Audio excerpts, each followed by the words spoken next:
नमस्कार मंडळी. एक 68 वर्षाचे आजोबा होते. त्यांना असं वाटलं की आपण रिटायर्ड झालो आणि त्यानंतर काहीच केलं नाही. पण त्यांची एक आवड होती, त्यांना पेंटिंग करायची आवड होती. त्यामुळे त्यांनी आपला तो छंद जोपासण्याचा प्रयत्न केला. त्यांनी घरी तसे सांगितले.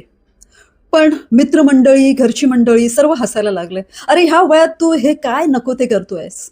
या वयात तू भजन केली पाहिजे, कीर्तनं केली पाहिजे. या वयात पेंटिंग कोण करतं?" पण त्या आजोबांनी कोणाचं न जुमानता आपली आवड, आपला छंद जोपासण्याचा प्रयत्न केला. ते अथक मेहनत करू लागले, शिकू लागले आणि अवघ्या एका वर्षातच ते चांगलं पेंटिंग काढू लागले. त्यांची ही पेंटिंग पाहून सर्व थक्क झाले.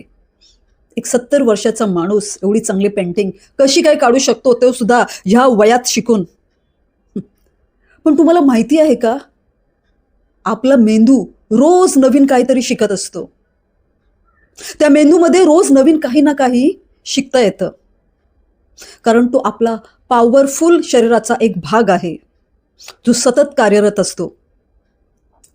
त्यामुळे कोणत्या वयात काय शिकायचं आहे, हे जग नाही ठरवणार, हे फक्त तुम्ही ठरवणार, तुमचा मेंदू ठरवणार. त्यामुळे आपली आवड जोपासा, छंद जोपासा आणि छान राहा, मस्त राहा, मजा करा. धन्यवाद.